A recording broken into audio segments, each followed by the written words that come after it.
시청자 여러분 안녕하십니까. 부동산 경제학의 황현입니다. 자, 오늘은요. 서울 최근 아파트 시장에서 주목받고 있는 이 양극화 시장에 대해서 한번 이야기해 볼까 합니다. 상위 20%의 아파트 가격이요. 하위 20%의 아파트 가격보다 무려 5배 이상이 비싼데요. 이는 단순히 아파트의 가격의 차이를 넘어서요. 사회 불평등으로 사회 문제가 상당히 심각하게 야기되고 있습니다. 또한 이 양극화는요, 경제적 문제에 그치지 않고요, 어떻게 보면 이 주거 불안과 사회적 불평등을 야기시키는 문제로 좀 더 심각하게 좀 변질되고 있습니다. 특히 이 중산층 이하의 분들이요, 내 집 마련할 수 있는 기회조차를 지금 박탈당하고 있는 이런 상황에서 이 양극화에 대한 문제를 오늘 한번 다뤄볼까 합니다. 자, 양극화를 해결할 수 있는 방법은 없는지, 이걸 우리는 어떻게 대처해야지 되는지, 우리가 양극화 시장에서 살아남을 수 있는 방법에 대한 이야기를 한번 여러분들과 심도 있게 이야기를 나눠보고자 합니다. 자, 그럼 바로 시작하도록 하겠습니다.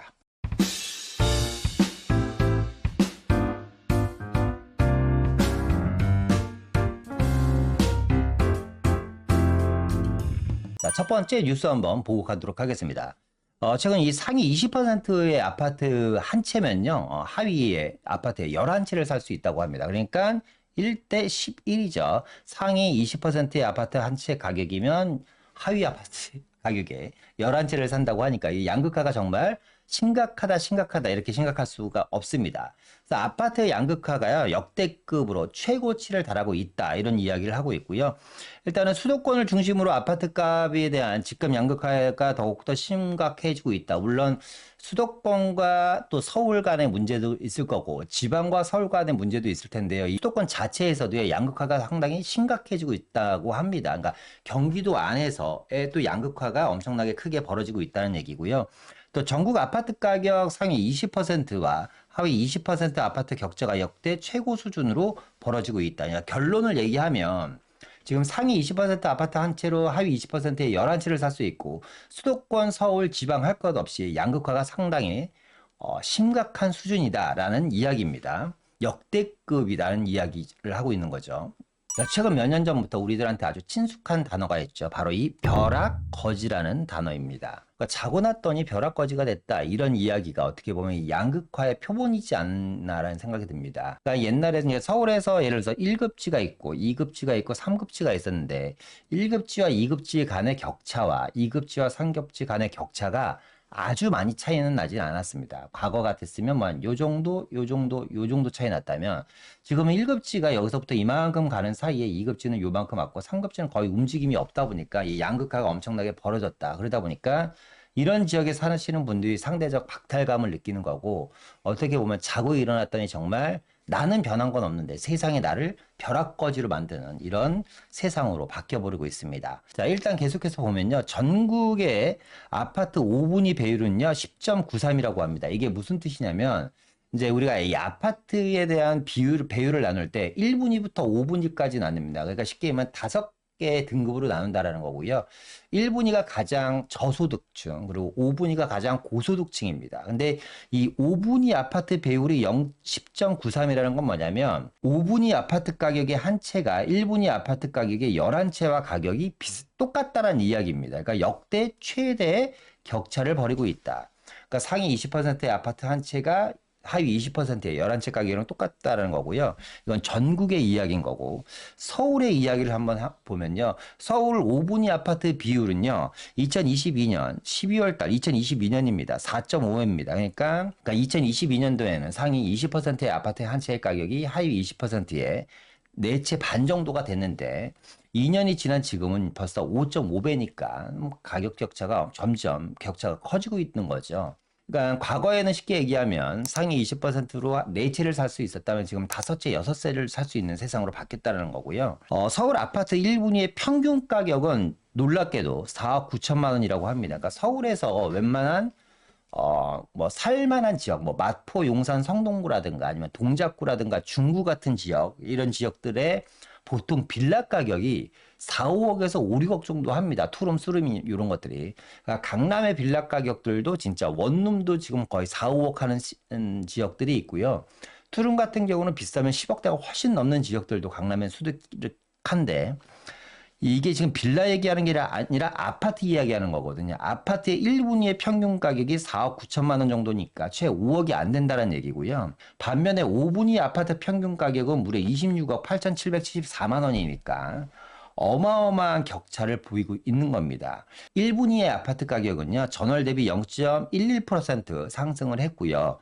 5분위 아파트 가격은 전월 대비 1.38% 상승했으니까 무려 상승폭은 5분위 아파트 가격이 이게 상승폭만 보면 뭐 0.11, 1.38, 그렇게 크지 않네, 별 차이 없네라고 생각하실 수도 있지만 이게 10배 차이 난다. 그러니까 5분위 아파트 가격이 10배 오를 동안 1분위 아파트 가격은 1배 오른다는 뜻입니다. 그러니까 엄청나게 양극화가 크죠. 서울 같은 경우는. 전국도 한번 보겠습니다. 전국의 1분위 평균 가격은요. 1억 1,672만 원입니다. 그러니까 서울의 단칸방, 원룸 빌라 하나 살 정도도 안 되는 게 전국의 1분위에 있는 아파트 가격 시세라는 거고요. 이 친구들은 지금 0.1% 하락을 하고 있다. 그러니까 전국에 있는 1분위 아파트의 평균 가격은 지금 1억 이하로 떨어질 확률이 가능성이 상당히 높다라는 거죠. 시간이 가면 갈수록. 반면에 5분위 아파트 평균 가격은요. 전국도 12억 7,600만 원으로 0.06% 상승했으니까 무려 6배 차이 나는 겁니다. 그러니까 서울 같은 경우는 1분위와 5분위가 10배 차이 나는 거고요. 전국 같은 경우는 1분위와 5분위가 6배 정도 차이 나는 거다. 이만큼 서울, 수도권, 전국 할 것 없이 양극화가 엄청나게 심해지고 있다는 이야기입니다. 이 양극화가 심해지는 원인을 한번 분석해 볼 텐데요. 뭐 다 아시는 얘기입니다. 첫 번째 소득 격차가 점점 벌어지고 있죠. 그러니까 소득 수준별, 구간별 소득 수차가 점점 벌어지고 있고요. 두 번째는 똘똘한 한 채입니다. 자, 똘똘한 한 채라는 것은 문재인 정권에서 이제 탄생한 신조어죠. 왜 그러냐면 이제 그때 문재인 정권에서 다주택자에 대한 여러 가지 옥죄기 정책을 폈습니다. 그러니까 다주택자한테 세금을 많이 물리고 양도세, 중과세를 물리고 종합부동산세도 중과세. 어떻게 보면 다 사실상 제가 봤을 때는 이중과세인 거죠. 또 하나 뭐 보유세뿐만 아니라 이제 취득세 같은 경우도 주택을 여러 채 있으신 분들한테는 과하게 매기다 보니까 좀 우리가 생각하기에 못난이 주택 같은 것들을 팔기 시작하는 겁니다. 그러니까 시장에는 이뿐이 말고 못난이가 시장에 많이 풀리는 거고 이뿐이 같은 경우는 서로 살려고 덤벼드는 거죠. 그러니까 뭐 주택 4개 있던 사람이 세 채를 팔고 정말 좋은 지역 한 군데로 갈아탄다든가 예를 들어서 이런 현상이 일어나다 보니까 똘똘한 한 채에 대한 선호가 앞으로 점점 더 강해질 걸로 예상이 됩니다. 또 하나 대출 규제죠. 이 대출 규제라는 게 사실상 중하급지에 계신 분들이라든가 중산층 계신 분들 쉽게 얘기하면 이해하기 편하게 말씀드리면 금액으로 따지면 9억에서 한 15억 정도 되는 아파트들이 이 대출 규제의 가장 큰 영향권에 있고 가장 큰 타격을 받게 됩니다. 반면에 우리가 이제 5분이라고 얘기는 상위 20% 이상이 되는 아파트 가격은 기본적으로 3, 40억대 이상의 아파트들이다 보니까 아무래도 대출 규제에 대한 영향을 상당히적으로 덜 받는 겁니다. 현금 부자들이 진입하는 시장과 대출을 반드시 받아야지 진입할 수 있는 시장이 가는 길 자체가 다르기 때문에 점점점 이런 걸로 인해서 양극화가 벌어진다는 거죠. 마지막 어떻게 보면 제일 중요한 부분이죠. 공급이 상당히 부족합니다. 그러니까 실질적으로 물리적인 공급이 부족한 게 아니고요. 우리가 쓸 수 있을 만한 사용 가치가 있는 주택에 대한 물건이 상당히 주택이 부족하다. 요즘 뭐 언론이나 뉴스를 통해서 다 아시겠지만요. 서울 주택 중에 무려 50%가 지은 지 공급된 지 30년 차 이상이라고 하니까 우리 지금 뭘 좋아하죠? 얼어 죽어도 신축, 얼죽신이라는 신조어를 탄생시킬 만큼 신축을 좋아하는데 서울 주택의 50%가 무려 30년 차 이상이다 보니까 노후주택이라든가 아니면 입지가 좋지 않다거나 향후에 미래 가치가 없는 주택은 점점점 사람들이 멀리하고 신축이고 깨끗하고 엄청난 커뮤니티 시설이 있다라든가 아니면 하고 미래 가치가 높아서 투자적인 수익률이 높다고 생각하는 지역들을 점점 더 똘똘한 한 채에 의해서 시장이 몰리고 있다는 거죠. 앞서 제가 이 양극화 심화 원인 중에 소득 격차에 대한 이야기를 했잖아요. 소득 격차가 얼마나 점점 심각해지고 있는지를 한번 보겠습니다. 일단 1분위를 보면요. 이 파란색 그래프가 뭐냐면 소득이고 이 빨간색 그래프가 지출입니다.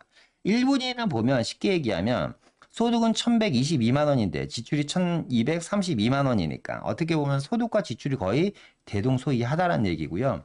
2분위 같은 경우는 소득은 2,700만 원이고 지출은 1,900만 원이니까 1분위보다는 조금 더 저축을 할 수 있는 여윳돈을 만질 수 있는 여력이 있다. 3분위로 올라가면 소득은 4,200만 원이고요. 지출은 2,500만 원이니까 2분위보다는 3분위가 조금 더. 4분위를 보면 소득은 6,200만 원입니다. 그러니까 4분위 이상부터는 그러니까 현금을 확보할 수 있는 퍼센테이지가 훨씬 늘어나고 저축을 하던 저축을 하던 예를 들어서 현금을 뭐 펀드를 어떤 금융 자산으로 돌리던 간에 현금을 확보할 수 있는 프로테이지가 올라간다는 거죠. 4분위는 6,200만 원 소득에 3,400만 원이 지출입니다. 자, 5분위를 보면요. 5분위 같은 경우는 무려 소득이 1억 정도 되고요. 지출은 4,900만 원 정도 되니까 보시면 쭉 이렇게 올라갑니다. 그죠? 지출 소득이 점점점 올라가고 반면에 지출은 사실상 큰 차이가 없습니다. 그러니까 1분위, 2분위 같은 경우는 지출과 소득 중인 부분에서 거의 대동소이하고 3, 4, 5분위로 올라갈수록 소득과 지출의 격차가 점점 크다 보니까 아무래도 이런 걸로 인한 주거 지역의 여러 가지 이탈 현상들이 일어날 수밖에 없다라는 거죠. 그리고 이제 이 공급 부족은 사실상 여러분들 뭐 저뿐만 아니라 많은 유튜브나 이런 곳에서 많이 보셨겠지만 일단 서울 같은 경우가 이제 양극화가 가장 심하다 보니까 서울의 기간별 입주 물량을 보면요. 물론 이 그래프도 여러분들한테 제가 뭐 수십 번, 수백 번 보여드렸던 그래프인 것 같습니다. 그런데 여러분들이 이 그래프를 보시고 아 정말 입주 물량이 줄어들고 공급이 없구나 라고 단순하게 인식하시고 생각하시면 안 된다. 왜? 앞서 얘기한 것처럼 우리는 얼어 죽어도 신축을 좋아할 만큼 신축에 대한 거의 열광 팬이 되어 버렸습니다. 그런데 2026년, 2027년, 2028년 네, 그래프를 보면 공급이 거의 없다시피 합니다. 그냥 보시는 것처럼. 0.8, 0.7, 0.1이니까 8,000세대, 2026년에 서울 전체 지역의 8,000세대, 2027년에는 서울 전체 지역의 7,000세대, 2028년도에는 서울 전체 지역의 1,000세대가 공급된다. 우리가 반드시 필요한 물량은 언제다? 48,000에서 5만 가구 정도가 서울에서 수요되는 필요한 공급의 양인데 올해 정도도 지금 올해만 보더라도 거의 15,000가구 정도가 공급이 부족합니다. 내년이죠. 내년만 보더라도. 올해도 역시 부족한 거고요. 그런데 본격적으로 2026년 이후에는 정말 심각한 수준의 공급 부족 현상이 우리가 피부에 와닿을 정도로 심각할 겁니다. 안 그래도 지금 아시다시피 전세 월세가 말도 안 되게 폭등을 하고 있는 상황입니다. 규제는 또 다른 풍선을 만든다는 이야기가 있잖아요. 앞서 얘기한 것처럼 다주택자를 죽이다 보니까 똘똘한 채로 넘어갔고 빌라 시장이 죽다 보니까 빌라 수요자들이 다 어떻게 또 아파트로 넘어가면서 아파트의 전세고 월세 가격이고 엄청나게 지금 가격이 오르고 있습니다.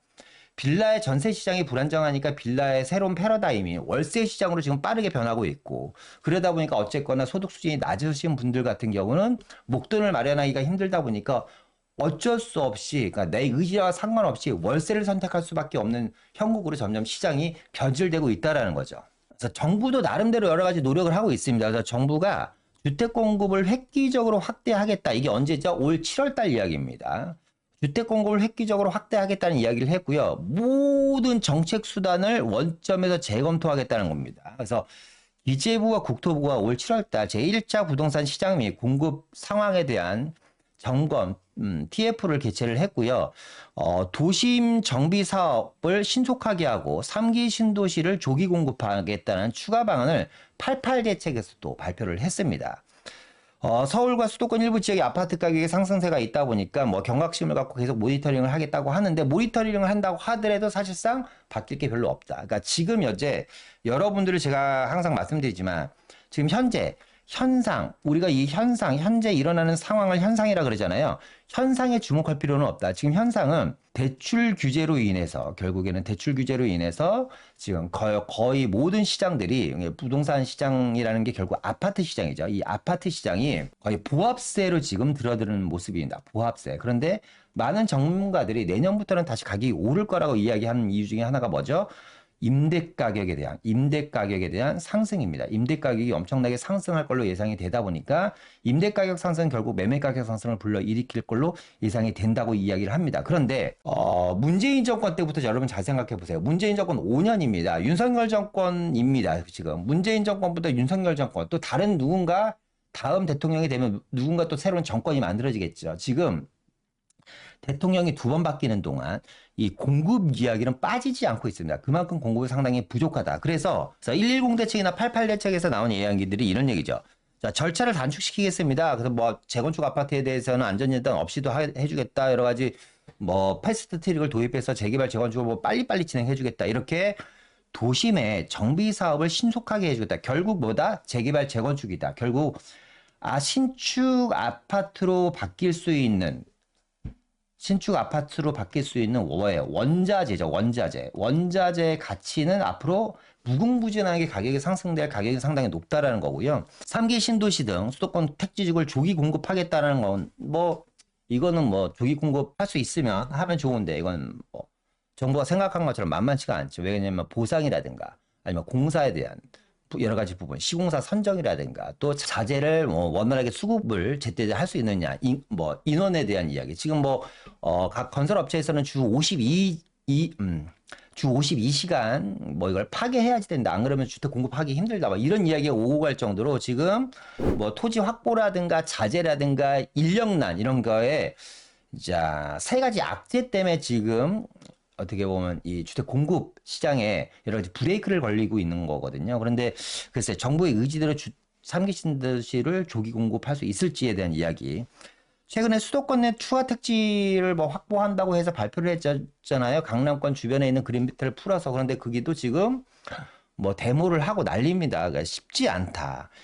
또 하나 이제 비아파트에 대한 공급을 확대하는 걸 통해 갖고 비아파트, 그러니까 아파트 외에 오피스텔이라든가 빌라 같은 경우는 보통 6개월에서 1년이면 공급이 되니까 이런 것을 공급 확대하기 위해서 여러 가지 역시 규제 완화를 했죠. 그런데도 이것마저도 쉽지 않다. 결국에는 우리가 원하는 것은 사실상 이 비아파트가 아니라 아파트이기 때문에 이 도심 정비 사업이 얼마나 빠르게 진행되느냐에 따라서 주택 시장의 안정화에 승패가 달려 있다라고 저는 생각이 듭니다. 왜냐하면 소득의 양극화는 우리가 어떻게 할 수가 없습니다. 그죠? 정부가 나서서 어떻게 갑자기 월급을 많이 줄 수도 있는 것도 아니고, 그죠? 일자리가 또 만만치 않습니다. 최근에 챗GPT나 AI 등 인공지능의 발전과 발달에 의해서 사실상 앞으로 많은 일자리들이 사라질 걸로 예상이 됩니다. 물론 또 많은 일자리들이 다시 생겨날 겁니다. 우리가 들어보지도 보도 못한 여러 가지 일자리들이 생길 겁니다. 그죠?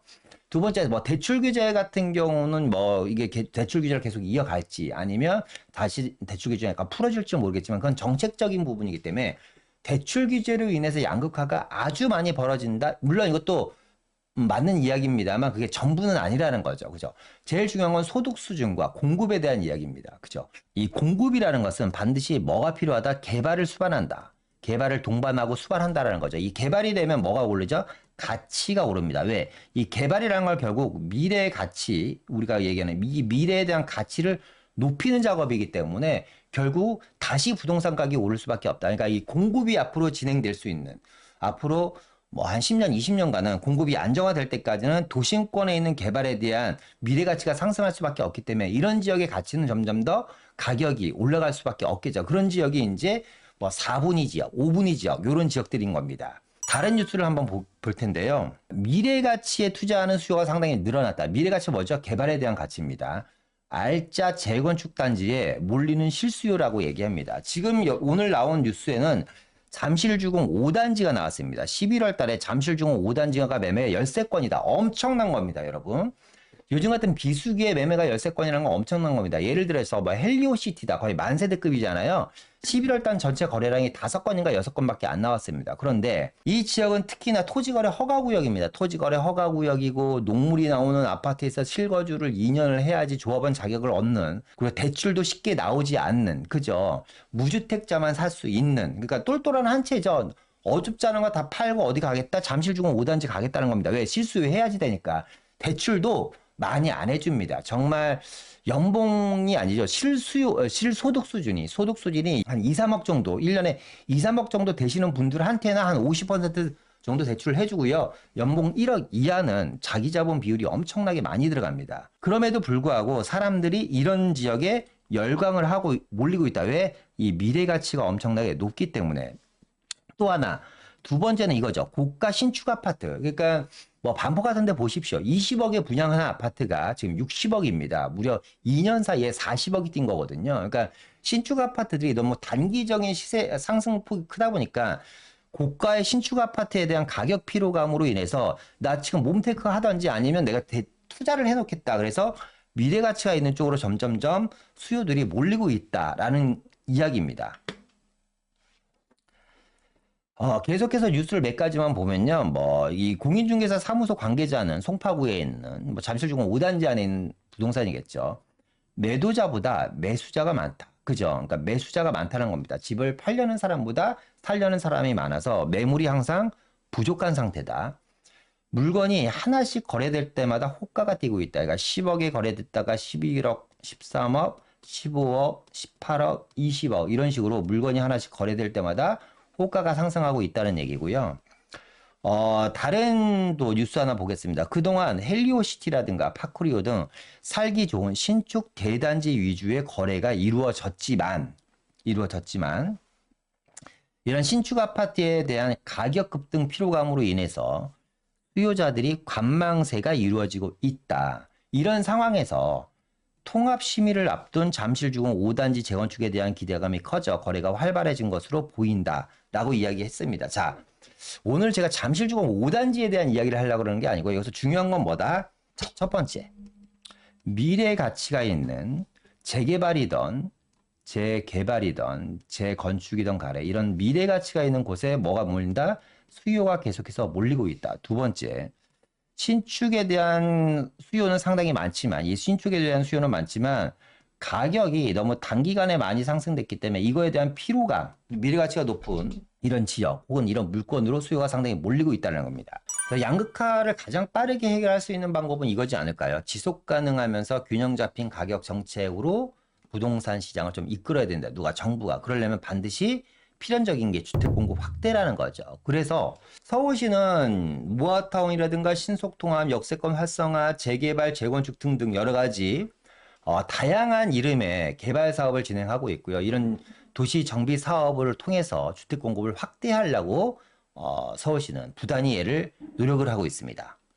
자, 지금 지도를 제가 보여드리고 있는데요. 지금 예를 들어서 이런 지역을 한번 보겠습니다. 서울역 주변만 보더라도 뭐 공공재개발, 부가연 뉴타운, 중림동 재개발, 뭐 아현동 재개발, 마포 3구역, 서계동 신속통합, 청파동, 뭐 보시는 것처럼 재개발 구역이 엄청나게 많습니다. 서울역 주변만 보더라도.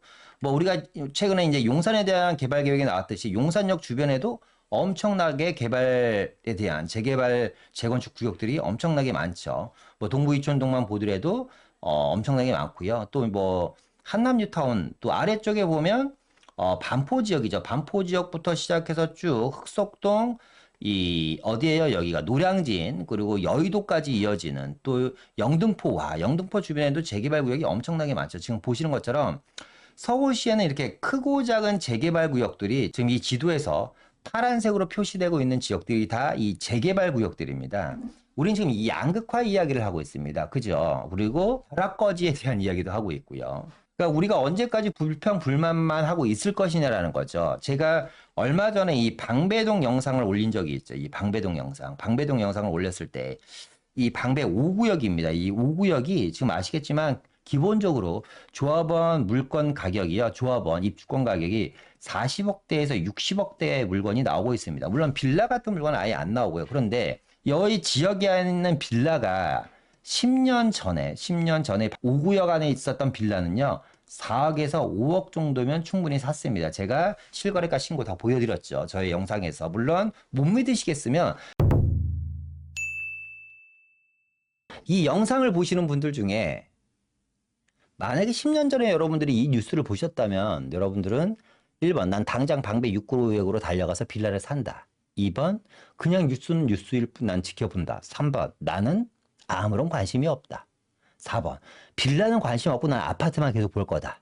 여러분들은 몇 번의 선택을 하시겠습니까? 국토부 실거래가로 들어갔습니다. 방배동에 있는 방배 하이츠라는 빌라고요. 방배 5구역 안에 있는 물건입니다. 2014년도에 방배동 이 빌라의 시세입니다.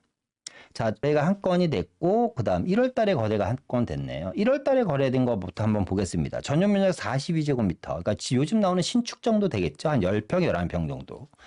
대지 지분은 31.9제곱미터이고 한 10평 정도 될 겁니다. 이 빌라가 얼마냐? 4억 2천에 지금부터 10년 전에 거래가 되었습니다. 어디? 방부 5구역 안에 있는 빌라가 965-20번지에 있는 방배 5구역 빌라입니다. 방배 5구역에 있었던 10년 전의 거래가, 실거래가 신고를 여러분들이 한번 띄워보십시오. 확인을 해보십시오. 4억에서 5억이었으면요. 내 돈 1억에서 2억이면 얼마짜리 지금 앞으로 방배 5구역 향후 시세 한 40억 정도 예상하니까 이런 40억 정도 되는 말 그대로 1분위 물건을 샀지만 결국에는 미래 가치가 바뀌어서 5분위 물건으로 바뀔 수 있는 이런 지역에 아파트를 내가 입주할 수 있는 기회가 생기는 겁니다. 그래서 여러분들한테 드리고 싶은 이야기는 딱 하나입니다. 여러분들이 자체가 언제까지 실망하고 뭐 정부 탓하고 남 탓하고 뭐 이러면서 살 겁니까? 그래봤자 내 인생에 도움될 거 하나도 없다. 서울시에서는 아주 다양한 방법으로 아시겠지만 앞서 얘기한 것처럼 서울역 역세권 개발이라든가 용산 개발이라든가 삼성동 국제업무지구 그리고 청량리 역세권 개발 지금 말씀드린 이 네 곳은 청량리라든가 서울역이라든가 용산이라든가 삼성역은 어떤 지역들이죠? 광역교통망 확충으로 인한 복합 역세권 개발 사업을 진행하는 곳입니다. 그죠? 그리고 또 이 한강변 주변에 자양동이라든가 아니면 노량진이라든가 합정동이라든가 망원동 같은 지역들 아니면 이 중구 도심 쪽 지역이라든가 이런 지역들 서울시에서 충분히 우리가 이 도심 3도심 안에 있는 지역들 중에서 충분히 마포라든가 성동구 지역들도 마찬가지죠.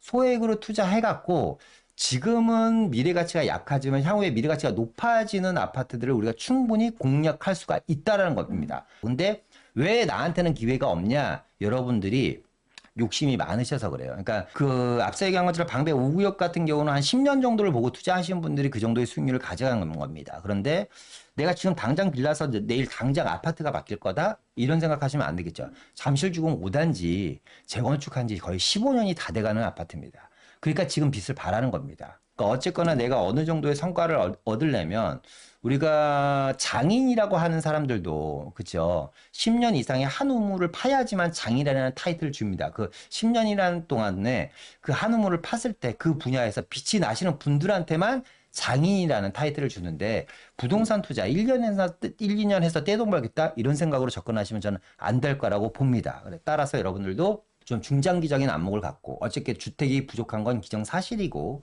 앞으로 양극한 점은 더 커질 거고 내 집을 마련하기엔 점점 힘든 상황이기 때문에 정부나 서울시에서 여러 가지 요즘 혜택들도 많이 주고 있잖아요. 그죠? 주택을 사도 세금을 많이 안 걷는 방향으로 지금 진행을 하고 있다 보니까 여러분들 혹은 여러분들 자녀들이 좀 더 좋은 입지에 좋은 지역에 좋은 새 아파트를 가질 수 있는 기회가 어쩌면 이번 10년 안에 있지 않을까. 주택이 부족하다 보니까 아주 공격적으로 많은 지역들이 재개발, 재건축에 대한 영향권 안에 들어갈 거고 그런 지역들 중에서 또 속도가 빠른 지역들이 있을 겁니다. 그런 지역들을 여러분들이 한번 눈여겨보시길 바라면서 오늘의 인상 마치도록 하겠습니다. 자, 오늘 내용이 좋으셨다면 좋아요, 구독 눌러주시고요. 저는 다음에 더 좋은 영상으로 찾아뵙도록 하겠습니다. 감사합니다.